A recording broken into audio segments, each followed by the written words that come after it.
Homeopath की हाँ प्रधानता है। बिल्कुल। होम्योपैथ का प्रथम रूल है और इलेक्ट्रो होम्योपैथ का कि हमारी पैथी किसी भी बीमारी को नहीं ठीक करता है, बीमार को ठीक करता है। बिल्कुल सही बात है। हमारी पैथी में अनेकों तरह की जो एलोपैथ से पेशेंट ठीक नहीं होते हैं, जी वो पेशेंट आकर के हमारे यहाँ ठीक होते हैं। बिल्कुल।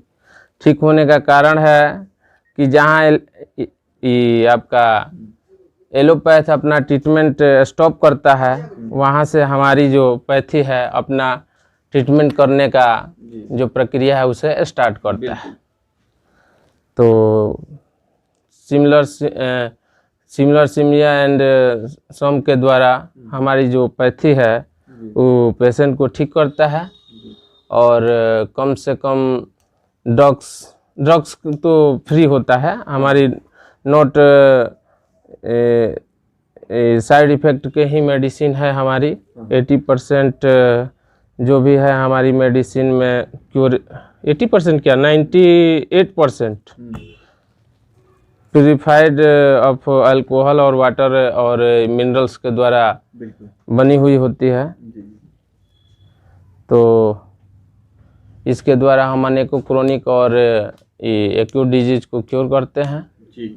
और जितने भी पेशेंट आते हैं क्योर होकर के संतुष्ट होकर जाते हैं। बिल्कुल। डॉक्टर साहब अब थोड़ा सा हम बात करेंगे, आजकल किडनी स्टोन या गॉल ब्लैडर स्टोन की केसेज बहुत आ रहे हैं और लोगों का खान पान रहन सहन ऐसा हो गया है कि इस तरह की बीमारी आम हो गई है। पहले इस तरह की बीमारियां नहीं होती थी, अभी देखा जा रहा है कि बीमारियों में काफ़ी ज़्यादा चेंजिंग भी हुआ है, अलग अलग प्रकार से बीमारियां हो रही है। क्या इसका भी सुविधा आप देते हैं यहाँ? जी जी, अभी तो सबसे बड़ी बात है बीमार होने का जो उर्वरक का हम लोग प्रयोग कर रहे हैं पैदावार बढ़ाने के लिए, उसके कारण 80% बीमारी जो है एग्रीवेट हो रहा है। घुटनों का दर्द, गाल स्टोन और किडनी स्टोन तो 80% हम लोगों का खान पान का जो सुव्यवस्थित सिस्टम है वो नहीं होने के कारण हो रहा है। फाइबर यूज ही नहीं हो रहा है, सिर्फ कोलेस्ट्रॉल कोलेस्ट्रॉल कोलेस्ट्रॉल। बिल्कुल। हमारी दिनचर्या में जो भी फूड है जर्म्स युक्त है, जो कि हम खा रहे हैं और जा कर के वो एक्स्ट्रा प्रोटीन मानते हैं वर्क के द्वारा पसीना नहीं निकाला जाए, जो बॉडी में जर्म्स है वो बना रहे तो क्या करेगा? बिल्कुल, ये सब लाइपोमा बनेगा, स्टोन बनेगा, अनेकों प्रकार की व्याधि, गैस बनेगी तो फिर गैस बनेगी तो 80% बीमारी पैदा होना ही है। बिल्कुल। डॉक्टर साहब सुबह के समय में सूरज उगने से पहले जो लोग मॉर्निंग वॉक करते हैं जी खूब तेज चलते हैं, पैदल चलते हैं जी और शरीर जो है मतलब उनको पसीना आने लगता है जी। क्या मॉर्निंग वॉक इसमें जो है कितना कारगर है? मॉर्निंग वॉक तो 100 में 100% कारगर जी। इसलिए कि सुबह रात में जो आदमी रेस्ट करते हैं, सोते हैं, सोने के बाद जो भी सेल वगैरह कुछ अर्धमृत पड़ते हैं, कुछ पुनर्जीवित होते हैं, वो सब प्रक्रिया बनी रहती है। सुबह में उठने के बाद जो भी कुछ शुष्क सेल है या मृत सेल है और जो भी जर्म्स है बॉडी का वो पसीना के द्वारा निकल जाता है। बिल्कुल। जिससे अपने आप को तरोताज़ा पेशेंट भी समझते हैं या स्वस्थ व्यक्ति के लिए भी कारगर है, बहुत बेहतर है। एक सर सवाल आपसे चलते चलते, क्योंकि बहुत आप बहुमूल्य सुझाव दे रहे हैं, जितने भी लोग बिहार मीडिया के माध्यम से डॉक्टर पीके सिंह जी को देख रहे हैं, मैं बताना चाहूँगा कि बिल्कुल उभरते हुए इमर्जिंग नौजवान डॉक्टर और बहुत अच्छा इन्होंने अभी तक का रिसर्च भी किया है, अलग अलग इलेक्ट्रो होम्योपैथ की बात करें तो।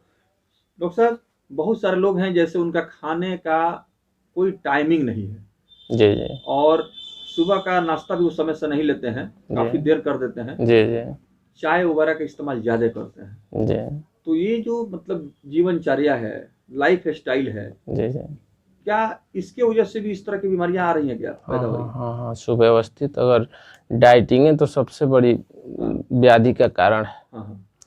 भाग दौड़ भरी जिंदगी है, लोगों का खाने का कोई सिस्टम नहीं है, कब खाना है, कब नाश्ता करना है, नाश्ता के समय खाना खाना, खाना के समय चाय पीना, ये सब तो 80% डिस्टर्ब करता ही है बॉडी लैंग्वेज। जैसे बीच में आपने बताया था डाइट्स के बारे में कि कोलेस्ट्रॉल वाली चीजें ज्यादा लोग ले रहे हैं जी जी, फाइबर युक्त खाना से दूर हो रहे हैं जी। तो फाइबर में क्या क्या लिया जाए? फाइबर युक्त में वैसी वस्तुएं जिसको चबा कर खाना पड़े, रेशेदार और फोकेदार वस्तुएं जो है उसमें फाइबर की मात्रा ज़्यादा होती है। जैसे शाम में नियमित रूप से अगर कोई लोग सादा भूजा का सेवन करे बहुत फायदेमंद होगा, जैसे मक्का हुआ, चना हुआ, उसमें चिवड़ा का भी सेवन किया जा सकता है। हाँ बिल्कुल, ये सब फोकेदार वस्तुएं हैं जिसको सेवन करने से दिन में जो भी हम लोग स्पाइसी और ये फैटी फूड लिए हैं उसको अवशोषित करता है और उसको हमारे नित्य क्रिया के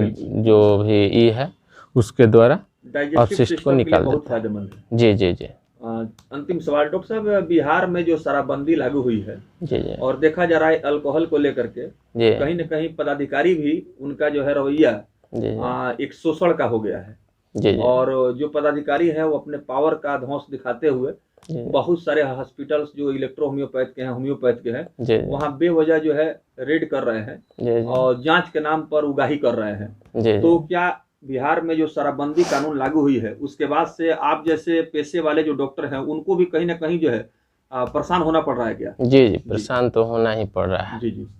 इसलिए कि अल्कोहल जो किया, मैंने हम ही लोगों में का कोई किया या जो किया, लेकिन एक को लेकर के सबको सजा देना अच्छा नहीं है। जी जी। किसी एक का गलती का अनेकों लोग सजा अगर भुगते तो ये अच्छा नहीं है। बिल्कुल, जैसे इधर भगवानपुर हाट बनियापुर क्षेत्र में मशरक साइड में बहुत सारे लोग जहरीली शराब से मर गए थे। जी जी। उसके बाद से लगातार जो है होम्योपैथ मेडिसिन पर ये जो है शिकंजा कसने के लिए सरकार ने ये किया।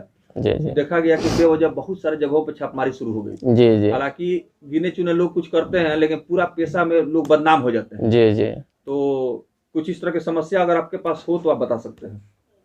सर, इस प्रकार की तो समस्या आना ही है, आइए रहा है। आदमी सब कुछ व्यवस्था सारी सिस्टम के अनुसार चल रहा है, फिर भी ऐसा कभी कभी हम लोगों को भी डिस्टर्ब हो ये जाना पड़ रहा है कि ये ना है, ये ना है, ऐसे है वैसे है, जांच के नाम पर फोबिया बनाया जा रहा है। जी, एक प्रकार